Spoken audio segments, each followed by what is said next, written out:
আজ সুদানে যে যুদ্ধটা হইতাছে এই যুদ্ধটা বুঝতে হলে আমাদের আগে বুঝতে হবে সুদানের মেইন ইকোনমিক স্ট্রাকচারটা কিসের উপর ডিপেন্ড করে বানানো হয়েছে। পুরো পৃথিবীতে খুব কম দেশই এমন আছে যেই দেশগুলোর মেইন ইকোনমিক স্ট্রাকচার ডিপেন্ড করে ওই দেশের গোল্ড মাইনিং এর উপর, আর দুর্ভাগ্যবশত সুদান সেই দেশগুলোর মধ্যেই একটা। এখন গোল্ড মাইনিং একটা দেশের জন্য আশীর্বাদ স্বরূপ হলেও সুদানের জন্য এই গোল্ড মাইনিংটা হয়ে উঠছে পুরো একটা অভিশাপ। পুরা সুদান কিন্তু দুই দেশে ভাগ করা হয়েছে, একটা হয়েছে সাউথ সুদান আর একটা হয়েছে সুদান। কিন্তু 2011 সালে এই দুইটা দেশই কিন্তু একজোট ছিল, যেখানে সাউথ সুদানের মেইন পপুলেশন ছিল আফ্রিকান জাতি আর অপরদিকে নর্থ সুদানের মেইন পপুলেশন ছিল সেখানকার আরবরা।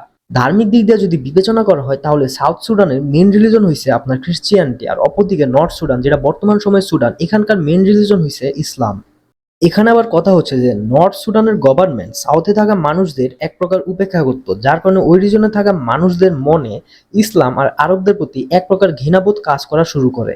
তবে এইসব রেষারেষি শেষ হয় 2011 সালে, যখন একটা রেফারেন্ডাম করা হয়। সাউথের 98.83 মানুষরা ভোট করে একটা স্বাধীন রাষ্ট্রের পক্ষে। এরপর ভাগ হয় এই দুই দেশ, যেখানে সাউথ সুদানের